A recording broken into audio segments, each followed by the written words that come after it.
Today we're interviewing Doug Hibberd, one of our owners of Outremer 4X located in Brisbane, and former owner of a Outremer 5X catamaran and other performance cats. So Doug's no stranger to performance boats, and most importantly, performance in cruising boats. So really excited by a topic that's of great interest to me and one of my favourite subjects, performance on cruising boats. So welcome, Doug. Thanks for joining us, mate. My pleasure. Thanks for having me. No worries. So before we get into the topic, why don't you tell us a little bit about yourself? Well, firstly, how are you coping at the moment? Where are you? What's your situation? Yep. So thank you. Yeah. So my background is I kind of I'm an Australian obviously, but I spent many years working in high tech in the US. I think it was about 21 years I was over there in the US. I came back to Australia in 2010 because I got sick and tired of being away from the ocean. We were doing a little bit of sailing in last 13 years before I came back. We were in Austin, Texas, and both my kids were born there. And we did some lake sailing on little bitty Catalinas, Multihulls, and then a lot of chartering down in Corpus Christi and the Gulf of Mexico, which is where I did sort of most of my kind of sailing when I was over there. Long before that, quite a bit, I was in San Francisco for a while, so we did quite a bit of sailing in the San Francisco Bay, which was very nice. But we got kind of tired of being away from the ocean, being away from our friends and family in Australia, so came back to Brisbane, and and since then we bought our first catamaran pretty much right around 2010, I think it was, which was a Katana 471. Mm-hmm. So that was pretty much our first real experience with the catamaran, and did a bunch of sailing, did the Indonesia rally, sailed up all around through Indonesia, all up through the South China Sea, up into Singapore, and ended up selling that boat up in Singapore, and then we purchased a 5X after that. But so we're here in Brisbane today. I'm actually down in, we have a little house we're fixing up on the coast in New South Wales, a place called Sapphire Beach, not too far from Coffs Harbour. So I kind of split my time a little bit between the two as we're doing a little renovation project and doing a lot of sailing. Surviving the lockdown pretty well. It's going okay. It was a very dark period there for 3 or 4 weeks when we couldn't sail. So Robin and I tend to try and get out as much as we can on the bay, which is Moreton Bay, which is really great, and lots of great places to anchor and stay overnight and do that, get that experience. But we're back at it now after the last couple of weeks. We've been out a few times over the last 2 weeks, which has been nice. But it's going well. Awesome. So we got some photos here. Just bring that up. Yeah, of that boat. That photo is your current 4X located in Moreton Bay, right? I think it was taken. That's Moreton Bay, yeah. In Moreton Bay. And prior to that, of course, you had, just see if we can bring this over, your 5X that you did a lot of time cruising around the Med. We did. That's right. Right. Yeah, which is another superb performance cruising boat. And recently brought the 4X in so you could relocate quickly back to Australia. So that only arrived a few months ago, right? Yeah, we actually, it was unbelievable in terms of the timing. The boat was launched in August of last year, and Robin and I went over and took delivery and did all the shakedown sailing and the training. They do a training week with Outremer when you buy one of their boats, even if you've owned one before. They do a really nice kind of a training week for you, which is always good because you get different people each time with different experience that they bring, and I'm always trying to learn from folks that have experience that I don't have, and I found that very valuable. So Rob and I went over, spent a week on the boat sailing all around the area near the Outremer factory in the Mediterranean, got to know the boat, figured out kind of how it worked and everything, and the best ways to rig it and use the sail plan effectively and so on. And then we kind of went back and they sort of did a little bit of detailing and finished off a few little minor things. Then I came back over in September with Robin's brother, actually, my brother-in-law, Kirk, and he and I sailed it over to from Le Grand Mot in France to Genoa, Italy, and got it all prepared, ready to ship on the cargo ship from Genoa to Newcastle. And it arrived in Newcastle in beginning of November, I think it was. And then we kind of got it all ready with a little bit of your help, Brent, thank you, and your team. Kind of got it all re-rigged and put back together. And then Robin and Lindsay, my daughter, who's 17, or about to become 17, she's 16 now. We sailed it up the coast to Coffs Harbour. We kept it in Coffs for about a month while we did some vacationing and so on there. And then we finished off the trip up to Moreton Bay. And so came up to Moreton Bay pretty much beginning of middle of January. So we really arrived in Moreton Bay just as the whole world started to go into coronavirus mode. Yeah. And looking back on it, I mean, it was just uncanny in terms of how we timed it, because you imagine if it had been later, trying to get into Genoa and trying to get the boat organised. Yeah, wow. That's incredibly challenging, and not being able to go and having the boat over there and not being able to be with it. And it just would have been very stressful. So we're very fortunate to have been able to get the boat when we did and get it out of harm's way and get it close to us in Moreton Bay. And we're using it all the time now. So very, very happy with that situation. Yeah, and you were originally planning to bring the 5X back, but you did your rotator cuff or something, right? Yeah, I did. I tore a rotator cuff, not on the boat. It was I was on a little biking accident, really. I sort of had a brake failure on my electric. It was an electric scooter, had a brake failure and ran. Basically had to ditch it and hit the concrete pretty hard and tore my rotator cuff. So that took a fairly significant surgery and a 12-month recovery.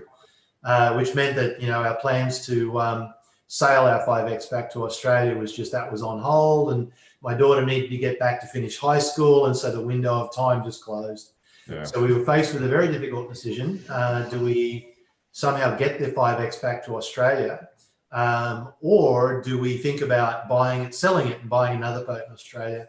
What do we do? And when we really looked at it, by the time I was over my injury and we had the boat, the kids would have been off back pretty much back into university and wouldn't be sailing with us anymore. So we're looking at, well, now we have just two of us, and we have friends and family from time to time, but mostly it's just me and Robin. And the 5X is an awesome boat, but it's not a boat that you want to sail for me just as a couple. It's more than you need, and there's a lot of challenges when you're trying to deal with a boat that size in marinas and various situations in heavy weather and so on. So we decided, look, let's sell the 5X and buy another boat. And we looked around and thought about maybe a Shonning, and I looked hard at a Shonning, but ended up coming back to the Outremer design and really just downsized the 5X. So it's a little like a mini 5X, really, the 4X, but it's really, it feels a lot like the 5X. It's just a bit more manageable for a small, short-handed crew. Yeah, sure. So obviously your background, Doug, you're not coming from like a racing fanatical background where you got to get around the boys as fast as you can and every inch of performance counts. You're coming from really a cruising background. Yep. So why is performance important to you from a cruising perspective? Well, I think it took me a little while to realize this, right? When I first started sailing catamarans, I was very much in family cruising mode, and really performance, like you said, I've never been interested in racing. It's just not something for me. Being on the water, it's all about kind of being relaxed and peaceful and part of the environment, and just benefiting from just that immersion in the sea and nature and being outside, and that's what draws me to it. It's not that adrenaline rush of going fast or trying to beat somebody or whatever. That's not the real draw for me. So when I heard about performance cruising, it felt like a bit of an oxymoron, right?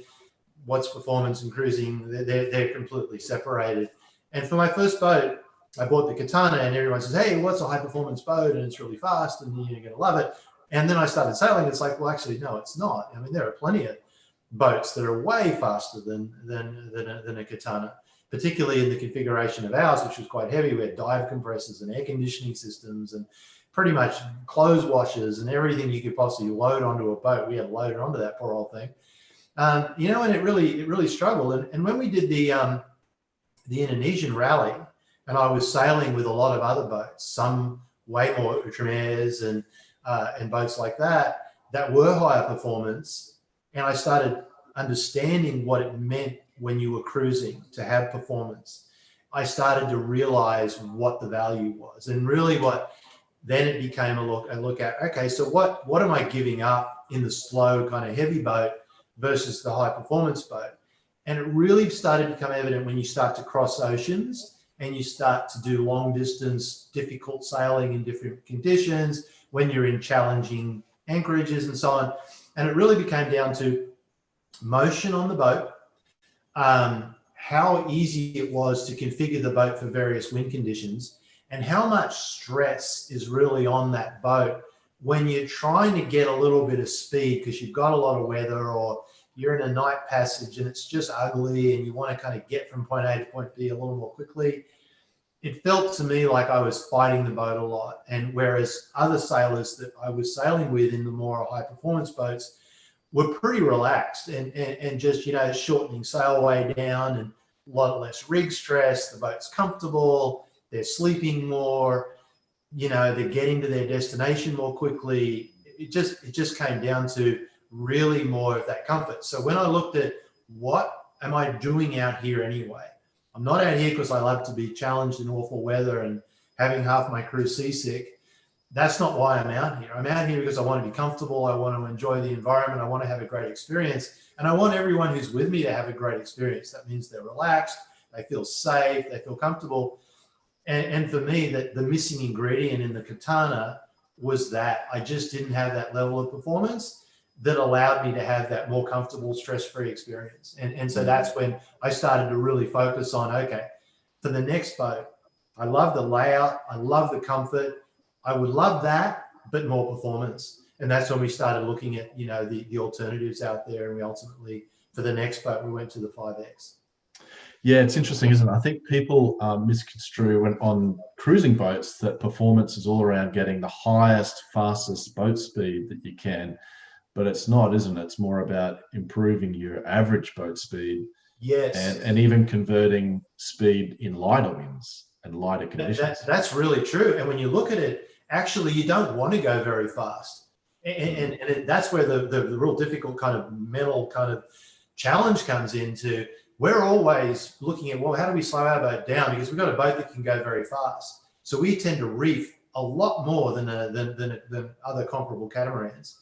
And what we're doing, what we find is we're hitting 10 knots. In many times when you're in seas or winds that are going to give you, speeds of 10 knots or more, it's a bit choppy. There's some swell and it's a little uncomfortable.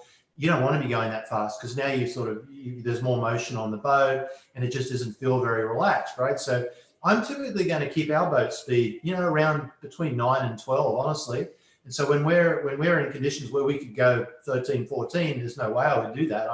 In those conditions, I'm probably more, particularly upwind or on a beam, wind on the beam, I'm going to be 9 to 10. And I'm going to feel very comfortable at 9 to 10. And that translates into when it's blowing, literally, we were out on the Moreton Bay on Sunday, Rob and I went out. We had between 4 and 6 knots of wind. And we were sailing the entire time at between 4 and 6 knots of boat speed. Yeah. We're a little under where I think we're at 3 to 4 tenths under the true wind speed.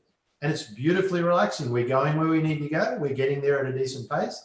And you can't do that in a boat that doesn't really start sailing until you've got 15 knots of wind. And then you've got 15 knots of wind, you've got some swell, and you're going to deal with that. And so it just gives you the usability of your boat just becomes way more extended, and you're spending more time, as you said, higher averages, lower top speeds, really, because you can manage your top speed, but you can always get that average up. So you just spend more time sailing at a nice, comfortable speed where you get where you want to go and in a wide band of wind conditions. It's something I've always noticed selling second-hand Outremer's that have crossed the Pacific compared to lots of other brands is that the engine hours are just a lot less. After doing so many miles. So obviously being able to use the boat in lighter conditions, you're just turning the motors on a lot less too, right? Pretty much, we're getting in and out of the marina, and that's it, you know. And if we anchor, obviously you put the engines on when you're anchoring, you put them on when you take the anchor off, and that's it, you know. The other thing too we do with the 4X, which we've never done, is we sail off the anchor. We don't sail off the anchor, but we raise the main at the anchor, because the main's so easy to pull up. I can pull that main 3/4 of the way up just by hand, because we've got a 3DI, very lightweight mainsail. It's only 68 square meters, the main. And you know, we're going to pull it up most of the way. We pop up the rest of the winch, go up, motor up, pull the anchor up, and then we just bear off 30 degrees, and away we go. And we're sailing. It's just so you know, just so easy to deal with, but very little engine in what we're doing. Yeah. So to achieve performance, what does it mean to you, or what does that translate to in terms of the actual boat and setting it up? Well, I think the first and foremost, there's many factors, right? Because you care about being able to drive the boat easily, and you care about motion. So just having a light boat isn't enough. You have to have a light boat with the right shape. So the hull designs become important. So you want to reduce your hydrodynamic drag, but so you want to have the ability to, yeah, that's a really good shot, right? You can see those hulls are very quite narrow. This is a 5X. 5X, yeah. Pretty new, yeah. Yeah, so those hulls are pretty narrow, and what that allows you to do is to there's a lot less motion because you're cutting through the water more cleanly. But also the boat tends to, because it's light distributed across those narrow hulls, your vertical up and down motion becomes a lot less. And we've got these really big, fat, very buoyant hulls because you need to hold up the weight. A lot of that translates into this vertical motion. So the boat's kind of lurching up and down a lot, which feels a lot more like a monohull than it does like, you know, truly a catamaran, a lightweight catamaran. So the motion is quite a bit different. So performance for me is really, you want to have lightweight, you want to have pretty narrow hulls, you need good bridge deck because you're going a bit faster. And so when you're in developed conditions, you don't want to be slamming. And you need a really good sail plan that's able to really dial in the boat so it's well balanced under lots of different conditions. So that becomes a very important kind of element of it is how well can you use use your boat safely and comfortably in different wind conditions.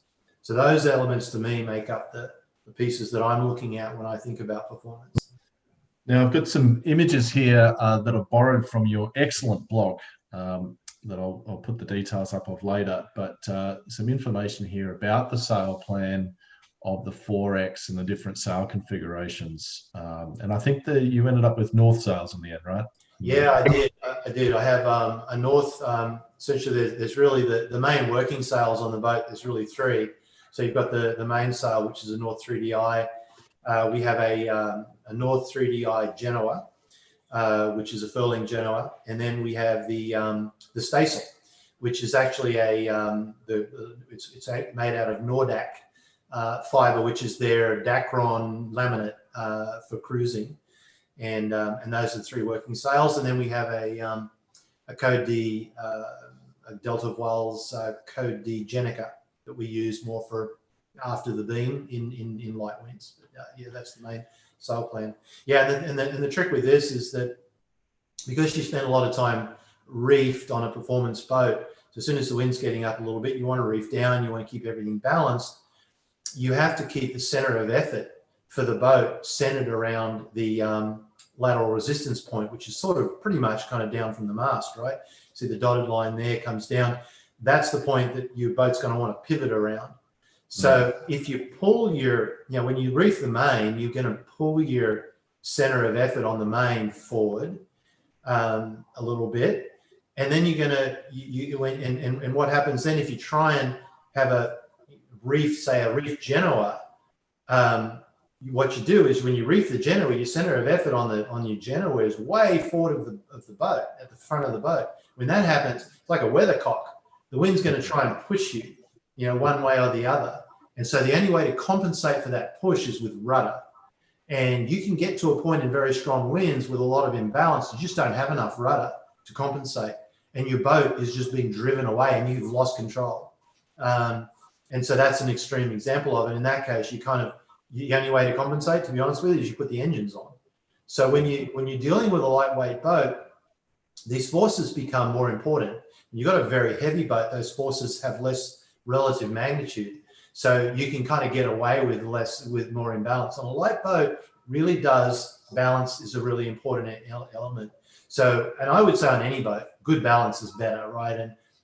And so having the ability to change your sail plan and keep everything contracted in towards the mast just makes the boat very comfortable and very easy to drive, much less load on your autopilot. So you're able to drive under autopilot in just about any condition that you can encounter. And we saw this on a 5X. I mean, we did a passage from Marseille to Tunisia, and it was blowing 45 to 50 knots. And, and we were reefed down to, we had a little storm jib on the inner stay, and we had 3 reefs in the main, and we used the autopilot the entire way. It was able to handle the entire thing. So having a balanced sail plan, maybe for coastal cruising, not so much, but you really notice it when you're offshore because you're going to get lots of challenging conditions. Yep. And believe me, the level of kind of relief and comfort that you draw from having the ability to manage your sail plan like this, it's just like we say to each other all the time, thank God for that staysail. We just love it. It's just, everything just calms down, and it takes the pressure off the rig and pressure off the autopilot, pressure off the rudder, and the boat feels comfortable and everyone's relaxed.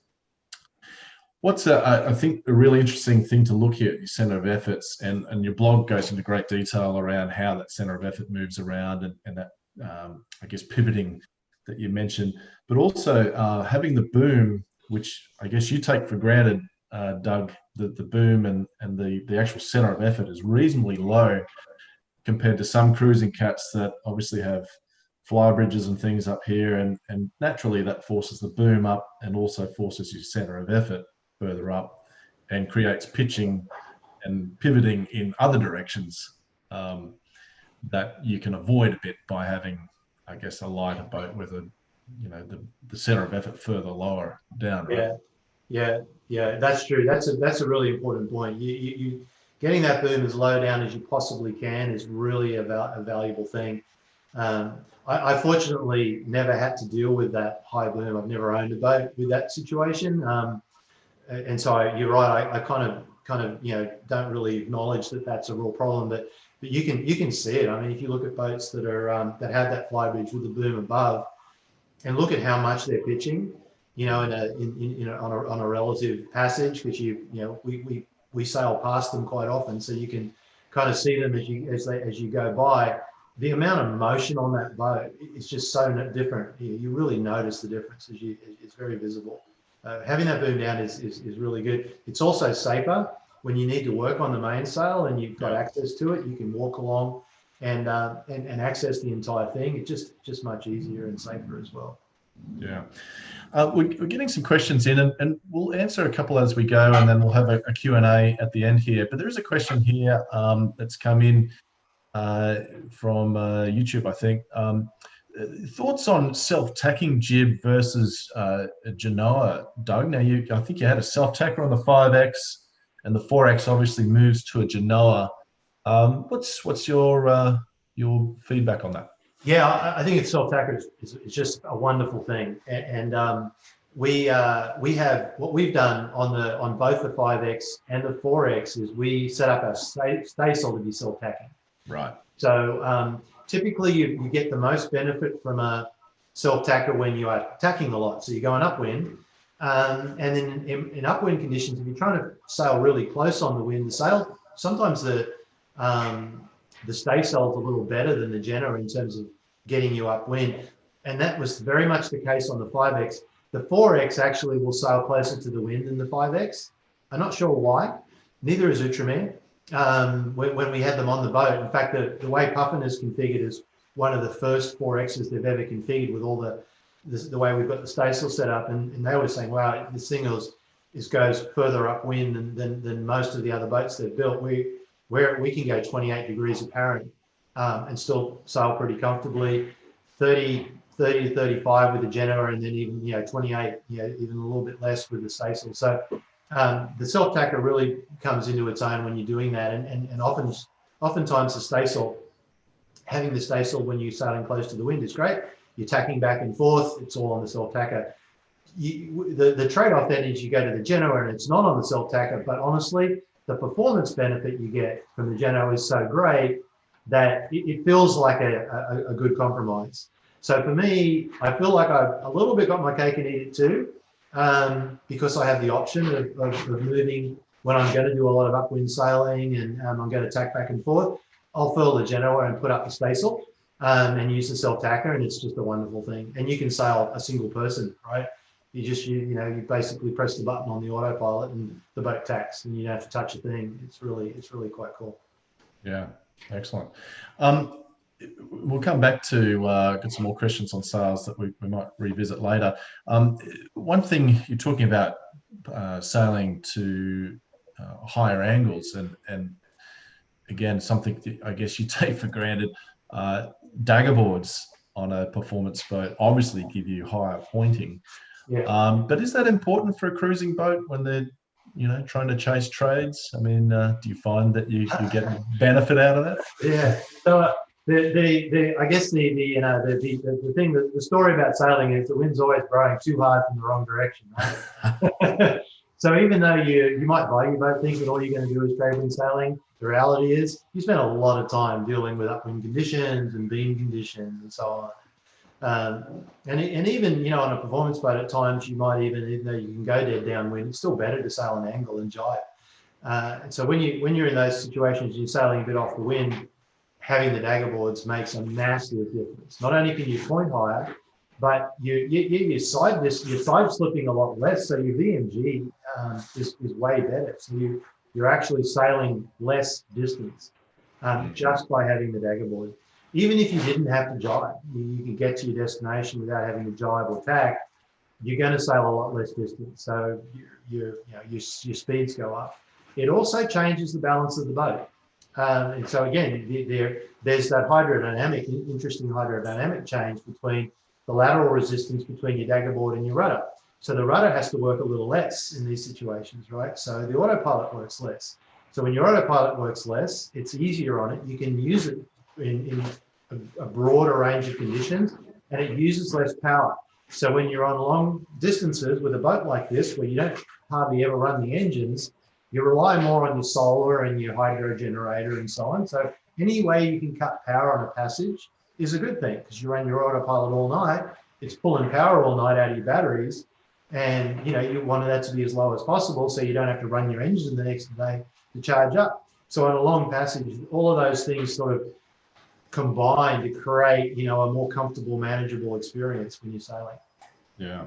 And talking about engines, and I guess, and how it relates to the balance of the boat, I've got an image here, I think, of your 4X being built, just showing the location of the sail drive and the engine in respect to the, I guess, the position of the boat. We don't have the rudders installed there.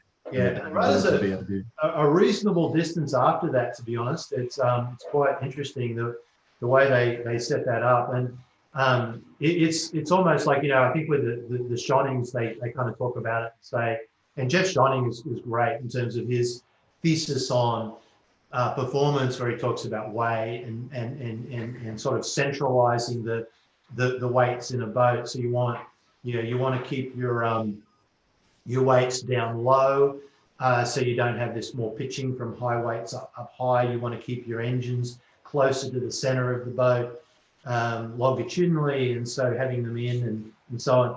And with Outremer, what they did, the evolution of this boat, it started off as a 45, it's now 48 feet. So they added about a meter to it, and they extended the transoms, but they didn't move the engine position. So what happens is you've now got a longer boat with the engines further forward, which means there's less pitching because you kept the weight out of the ends of the boat.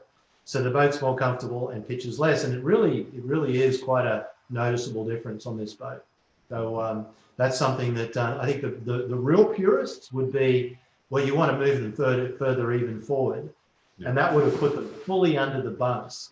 And right now they're sort of half and half. You've got an access to the engines from the aft engine hatch at the top of the steps and the transom, and you've got a further access under the bunks when you need to get to the forward part of the engine. But mostly on your daily cruising checks, it's just you go into the aft compartment and you check your oil and your water and you know all of the various things that you do, strainers and whatnot. And that's really quite convenient. So you get the benefits of this weight distribution to change and improve your motion, but still you've got the accessibility. So I think it's a very clever design on Outremer's part in terms of how they set that up. And I've not seen any other boat that has it quite as well done as they do it. And while we're on, I guess, the construction side of things of a performance boat, I'll just bring up some images here. And it comes back to, I think your first point is keeping the weight out of the boat. And they attack that in a few ways, don't they? With carbon bulkheads, and we've got an image, your bulkheads up here, carbon, and also your furniture in foam core. Yeah. Yeah, and you really get into this whole interesting question of how light can you make the boat? So clearly, if you were a true purist and all you wanted was super, super light, everything would be carbon, right? Which costs a fortune. And actually, it creates these really kind of interesting nervous boats, because carbon's actually quite noisy and it's very, very rigid. So any impact onto the carbon, it resonates through it like a drum. So you get more. So boats with these carbon hulls and everything are actually, they create this a little bit more sort of a stressful environment, because everything is so rigid and you hear these noises all the time, and it's quite safe, but it doesn't feel as comfortable. So there's that trade-off. So really, I don't care about, I'm not a racer, so I'm not trying to go as fast as I can. I want to go fast enough and be comfortable enough. And so it's finding that balance point. And the way Outremer does it is they sort of have this blend. So the blend is saying, look, we're going to do a traditional kind of fiberglass resin, foam core fiberglass resin on the hulls. We'll take the real significant strength points where there's not a lot of wave or impact with the ocean. We'll make them out of carbon, and then we'll do foam sandwich core on all the furniture, and we won't overload the boat with systems that aren't needed. So they've done a lot of things there with it, and it really, for me, it's could you build a lighter boat? Absolutely. You can absolutely build a lighter boat, but it wouldn't have the same feel and I believe the same strength. The other thing that Outremer does is they do a solid layout under the waterline. So if you do hit something, you're hitting solid laminate, not all this foam core, right? So that adds quite a bit of weight, but it gives you a lot more strength. And it's a cruising boat, it's not a race boat. So if you had a race boat, you wouldn't do that. You'd sacrifice the strength, you know, because when you hit something, you crane it out of the water and fix it and put it back in again.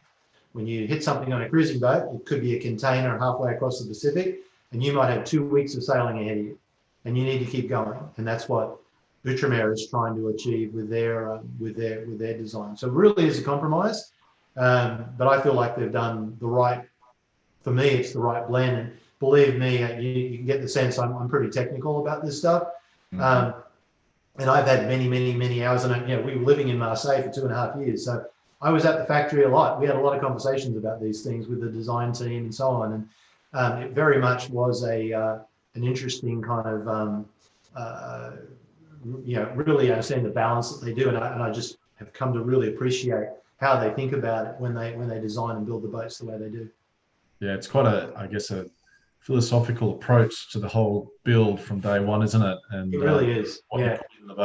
And I think you get to buy into their value system in a lot of ways, because you're paying for that, right? Outremer is not the cheapest boat you can buy. And if you don't really value the things that they're trying to achieve in their boats, then you wouldn't really be willing to pay what it takes to that little premium there that you have to pay to get a boat built this way. It costs more to build a boat like this. It costs quite a bit more. So you have to really value what you're getting and why you're doing it and what the benefit of those things are. Otherwise, you wouldn't want to necessarily make that investment. The guys at Outremer say often, they really have this very challenging thing at a boat show. all the things that are great about their boats are invisible. So it's very hard. It's very hard to show people that at a boat show and help them understand. Well, you're looking at a lagoon and you're looking at an Outremer, and let us tell you why they're different. But I can't show you. It's so true, and it's so important to get out on the water, really, on any of these boats to fully appreciate what they offer, because a boat show is really a showroom at the end of the day. It's not a test track. Really So, and there's just a question that's come through here, just around the Daggerboards. Now, obviously, the Outremer's have a retractable Daggerboard that slides up and down. We can see the case here. The question here: why don't more boats use retractable centerboards like a Mechanic? I think that's more like the pivoting style board, retractable board. I don't think you've got any experience with that, but the Daggerboards are designed to be essentially sacrificial, aren't they, compared to the rest of the boat? Yeah, they really are, and I think that they're trying to achieve a couple of things with the Daggerboard in the way they do it. You want to keep it out of the way of things, so it has to be, you've got living space that you need to work in around it. So it's a pretty efficient way of using the space on the boat. It needs to be strong enough that it can handle the high speeds. And so when you go fast on a boat, particularly in waves and things like that, you can put a lot of stress on those boards. So they need to be quite reasonably large and strong. But you're right, they are also the sacrificial member, where you want them down as much as you can, because if you hit something, you want the Daggerboard to take the load and the impact rather than your sail drive or your rudder, because you damage particularly your rudder. You damage your rudder, and that compromises your ability to sail. You lose a Daggerboard, it doesn't really matter. You can still get from you to your next destination. So there's that, again, that trade-off with safety and performance that they're trying to make. But I have to tell you, I don't have experience with a centerboard design, so I don't really know what the limitations or benefits of that might be. But I can say that the Daggerboard design that I have used now on all my catamarans have had Daggerboards, and I very much appreciate them and leverage them. I use them constantly when I'm sailing. And the whole package is obviously a very highly engineered, quite sophisticated in many ways, but ultimately they're still trying to keep it very simple and simplistic. And the Daggerboard is very much just a straight up and down, very simple affair. Not a lot of mechanics going on there, is there? No, it's simple. It's just, you got one line that goes to your cockpit winch, and you just wind it up and down. It could not be more simple. No, it's really easy to use. You see that on some, I guess, the more exotic performance boats, where they go to a lot of trouble to have a lot of automation and even stress relief valves and things on stays and all sorts of gadgets, which is really neat. But when you're out in the middle of the Pacific Ocean somewhere, it adds a level of complexity that is not always easy to get serviced, right? Right. Yeah, you're adding complexity. It also means, honestly, the more automation you have, the more likely it is you have to break something. What's the best way to put it? I think that the way I would kind of describe it is, the 5X, for example, was more automated than the 4X, which is good, but it's less forgiving. You can do a lot more damage to something more quickly when it's not manual. Yeah. But if you're using the automation correctly, you can definitely get a lot of benefit from it. But it is one of those things where you have to be more careful and pay more attention, because it's less forgiving of a mistake. So I think that when you get these boats that are quite a lot more automated, and they're trying to really measure stress and manage stress, that means that you're dealing with a lot of stress. And when you're dealing with a lot of stress, things can break, and it gets a little more difficult, and there's more stress involved in the crew as well. So I find that and we have electric winches on Puffin, not all of them, but many of them, and they're great, but you don't have to use them all the time, and you can really tell when you're putting too much stress on something. So you sail more by feel on a light boat with a rig that's a little less stressed, and it's a better feeling. I like it more, because I'm not so worried if someone with less experience than me is on watch and they need to do a maneuver or they need to adjust something. On wildling, it was a problem for me because, they could really do some damage if they weren't careful. On puffin, it's really pretty easy and everything's much easier to deal with. So, yeah. So if you find you get looking at a boat that's got more of those, like you say, gadgets on it, they're, first you have to service them. They will break. They're always going to break, like we were saying just before the call. Those things tend to break. They'll break at 2 a.m., in 25 knots of wind, when it's just raining in terrible conditions. That's when they always break. So now you've got to troubleshoot it and deal with it and recover from it. And again, when you're racing, maybe that's okay. But again, my goal is low stress cruising, and that's the kind of thing I would try and avoid. So, Doug, you mentioned a couple of times, I guess, the stress on crew and I guess the impact of how the crew feels. So, I mean, how does performance translate into the comfort factor and the stress factor of a boat, do you think, like in real time? Well, I think that I think a lot of us, people are like me. Robin likes to go sailing, but she would never call herself a sailor, even though I think she pretty much is. She doesn't feel necessarily confident or interested to do what I do all day long, which is get the like half night out of the sail trim or something like that. It's like she could care less. She wants to figure out what cocktail she's going to make it, at 5 p.m. She's not Hey, Robin. So, Lord. no, that's maybe a little harsh. But the point is, Robin's less concerned about performance and dealing with the sailing aspect of it as me. And so when you're in that situation, you want to keep it comfortable, because she won't go sailing with me if it's awful all the time, right? If we're dealing with bad conditions and the boat's just really pressed, and you've got to deal with all of that all the time. So for me, less stress on the crew means that just being in a configuration where it's easy to get the boat, sailing, and it's easy to do the maneuvers. Robin helps me with most of the maneuvers on the boat, and I help her when she's at the helm. So, the fact that the two of us can do the maneuvers together, and we don't have to yell at each other, or, it's all going crazy because it's blowing 30 knots and we have to reef, or, we've got to jibe in very difficult conditions and develop seas, or we've got something's happened. Those kind of conditions, when you have a maneuver coming up and it's going to be challenging, that's stressful. The anticipation of that, the wind just blows up, crap, okay, now I'm going to have to reef. Okay, reefing can be a problem. What do we got to do? Let's go through the steps.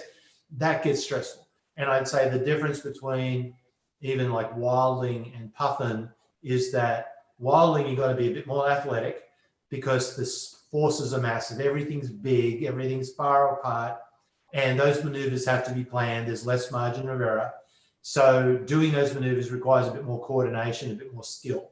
Whereas with puffin, Robin and I can do it and fudge it and make a mistake halfway through, and it's just no big deal because it's easy. So when you've got that margin of safety, and things are easier to deal with, just the mood on the boat is more relaxed.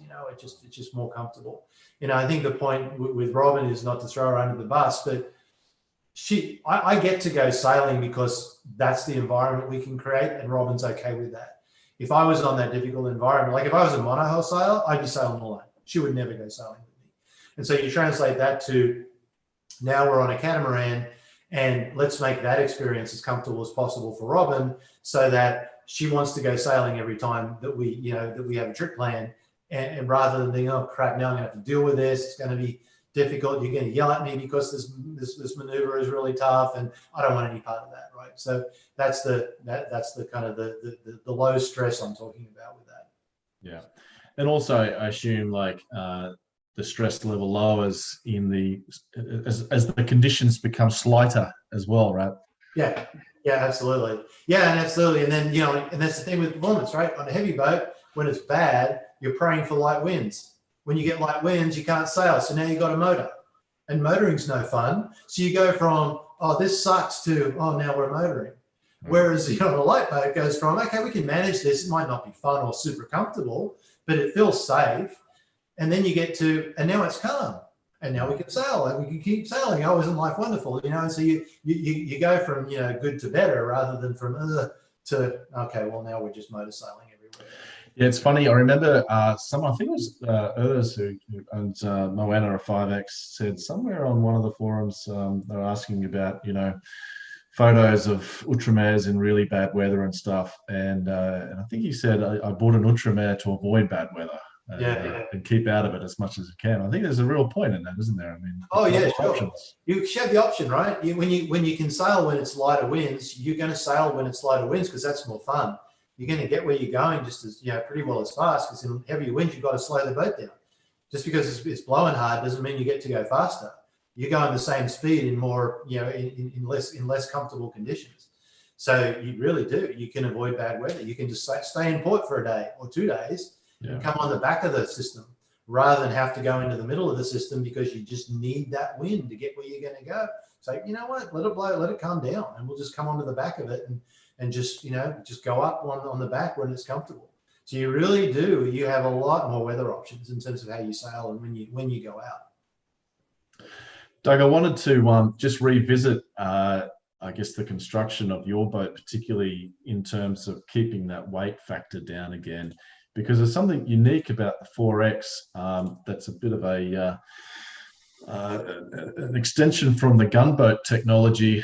And again, I've borrowed these from your blog, but you've got some photos here of a regular build with the normal foam core, and then I'll next show some photos of your boat. You just want to explain what we're looking at here in terms of the infused fiberglass? Yeah, absolutely. So on the regular boat, what you're looking at, which is that lower left inset picture or photo, is it almost looks like it's got a waffle sort of material. So really what you're looking at here is the foam core in between the two fiberglass sandwich layers, and that's what gives the hulls and everything their strength. So they basically, you've got a laminate layup, you put a foam core in between, and you impregnate that with, and you put another laminate on top. Then you infuse the whole thing with resin, and it bonds it all together. So it makes a very strong, rigid, but reasonably lightweight structure. So what they do in production boat building all over the world is they use these foams that have this crosshatch, kind of waffly sort of cut, and they're basically cut little cuts vertically and horizontally. And that allows the foam to conform to the curves of the shape that it's being applied to.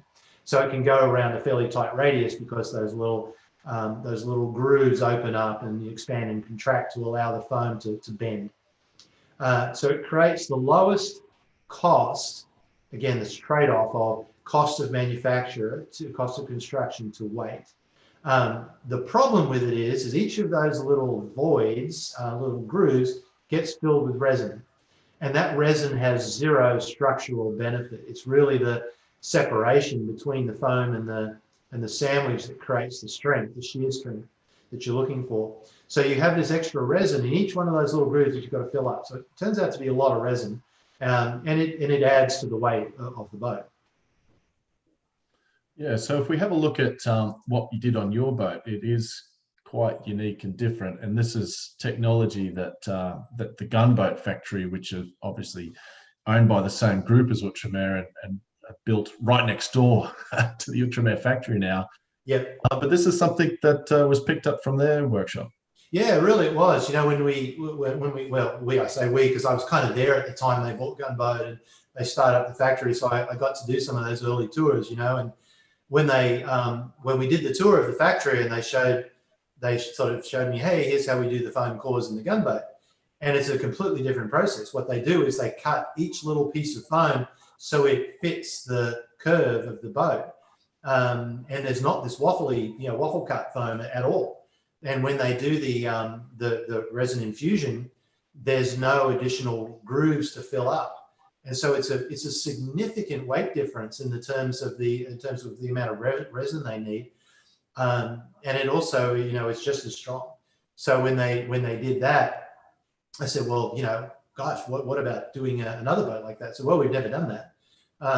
But I guess we could. We'd have to look at it. And it wasn't until, it wasn't like it was my idea. I was just asking the question. But it wasn't until Jean-Pierre Balmès, who was one of their co-founders and instructors, did the Route du Rhum. and he built a 4X to sail the transatlantic race, single-handed, non-stop race.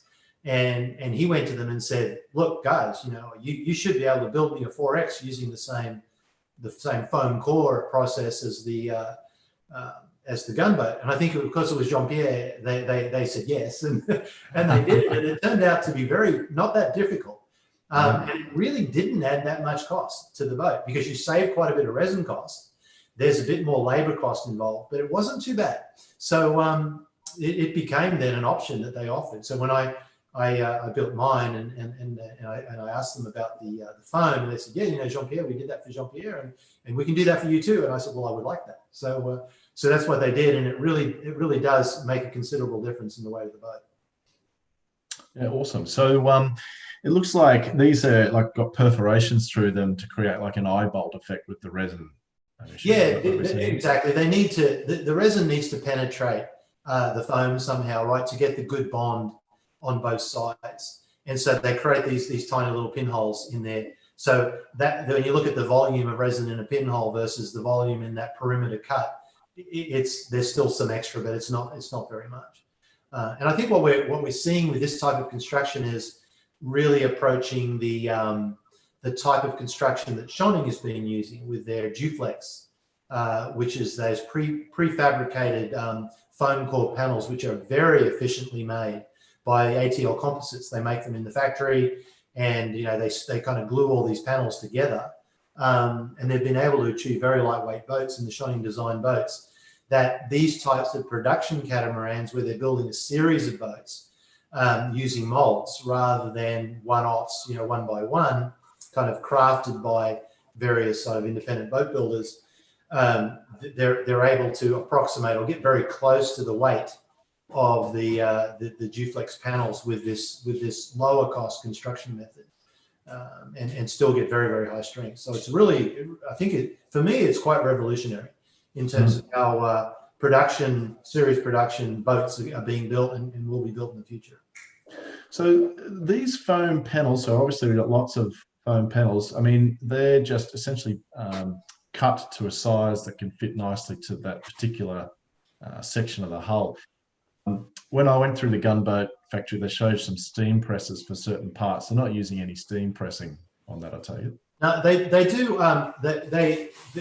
I think the thing is, there's not a lot of really tight kind of curves. There's sort of, you get these mid curves, shallow curves, and really tight curves. And then in gunboat, there's more of these angles, and it's a much bigger boat. It's a 65, I think it's 65 or 68 feet long. There are more sections of these different types of curves, and they've found that it's just easier for them to steam bend those various sections around than it is to try and cut little strips and join them together. So yeah, you could probably say they could have done the same thing for the regular Outremer boats, but I think they found that just the cost benefit and trade-off in the time required and the benefit for that wasn't quite high enough. So they've essentially cut the little pieces of foam around the curves and done it that way. Yeah, excellent. So we'll go to some questions here now, Doug. We've got a few coming through, which is great. So there's a question here around, I guess, the helm position and exposure. The Outremer's are a little bit more out there, but all the controls are sort of there still around the cockpit. How do you find, I guess, that configuration for sailing? So it's one of the things of Outremer's. It's not my favorite feature, right? I definitely feel like being exposed isn't good. Now, when you're in the Med, conditions are usually pretty mild, and even when it's middle of summer, the sun is nothing like in Australia. So I think for sailing in Australia, not having sun protection at the helm, solar protection is a big issue. I think in terms of just how the helm is laid out and the design and the access to everything, it's excellent. So it's a very comfortable sailing position, but lack for me of solar protection at the helm is an issue. And so when I designed with the 5X, we had little biminis, little mini biminis built above the helms. And that was a possibility on the 5X, the way it was designed. On the 4X, that wasn't possible. So I talked about a few options with Outremer when we built the 4X on how to deal with that. And they weren't terribly excited about making those modifications as a one-off thing, because culturally for Mediterranean style sailors, it just isn't something they value at all. So it felt like something, okay, well, I tell you what, we'll build the basic standard boat in terms of its helm position and helm protection.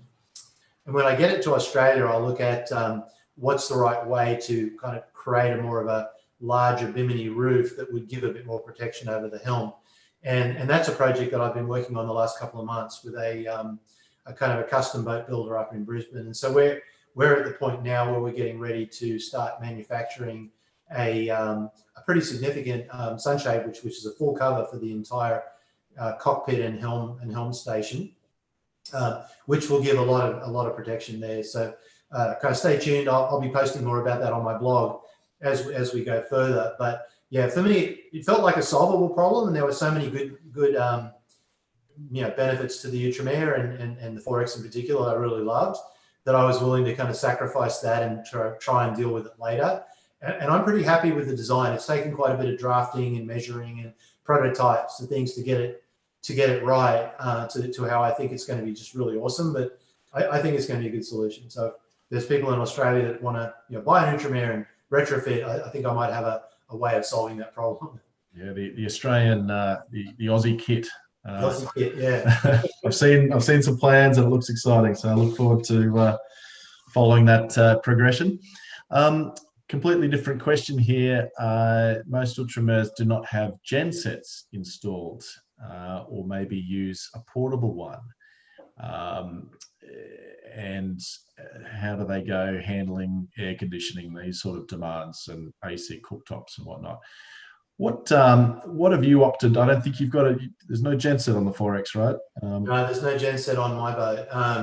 So any Outremer boat that you buy, you very much can customize it to whatever you want, and they will put a genset on pretty much any of the boats if you want them to. And I think there are a number of 5Xs with gensets, I believe, but very few 45s, and certainly no 4Xs with a genset. And it really comes down to how you're going to use the boat. And I think that when you're trying to do more, if you've got air conditioning and clothes washers, and you're making a lot more water to feed your clothes washer, and even boats with dishwashers, and there's a lot more appliances and a lot more electrical load, then a genset is something you really kind of have to have. And then, but if you still want to have performance and do all the things we've been talking about, you have a bit of a hard decision to make. It's a lot easier in the 5X, because the 5X you're going to get performance, and even with a heavier boat, because it's so big, you can load that boat up quite a lot, and it still goes very well from a performance point of view. So that's why a lot of people are buying a 5X rather than a 4X, is really for that. They can get the benefit of the performance and have all of their kind of luxury items on there. Yeah. But you have to go to a much bigger boat to do that. So when you're looking at a lighter boat with all of the performance, you have to make a few trade-offs. And for me, I've had air conditioning. It's the first boat. Actually, I've not had air conditioning on. We had air conditioning on our Katana and the 5X. And we find that the only time we ever use it is at the dock. So when we're out sailing, we never use it. When we're at anchor, we always have a nice breeze even in the middle of the summer, there's usually a nice breeze across the water. It just isn't that hot. So in the times that I would have needed a genset, I haven't really needed the air conditioning. So it didn't feel like much of a sacrifice for us. For other people, that may not be the case. But for us, it wasn't a big deal. And so we decided not to have it for those reasons. And air conditioning, for something we only use at the dock, we just don't spend a lot of time hanging out in the boat at the dock as much as we go sailing. So it just felt like, it's just a lot of extra weight and space taken for things we didn't value.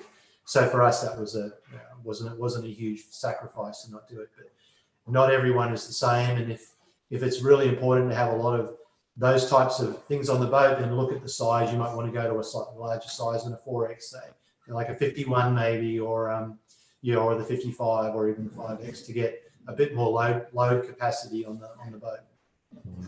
Certainly, the lithium batteries have helped a lot to managing high power consumption, or I guess how high power spike items such as air conditioning. We've had a few boats where we've run aircon in combination with a lithium power resource, and they've been able to cool the boat down for a couple of hours, and then you turn it off before the batteries get too low down. So whereas it was never sort of feasible before on the AGMs. But I think, to your point, really the generator on sort of modern sailboats is really only there to run air conditioning. And if it's there to run air conditioning when you're in the dock, plug into your shore power, right? Yeah, Ron was saying, if you're a diver, if you want a dive compressor on your boat, and that's important to you, and that's kind of part of your program, you got to have a generator, right? You can't run a dive compressor without a generator. So that's another one that might be, depending on your, how you want to use your boat and your objectives, it could be there. But you're right about the generator. We did not have a generator on Wildling, and we did have air conditioning, and we were able to run it quite effectively under the lithiums as well. So that was a good kind of compromise for it. Yeah, excellent. Just one last question here around the square top mainsail. In fact, I'll see if I can bring up the slide there again. There's just a question around how that works in terms of when you lower the sail. You want to explain how that falls away from the mast?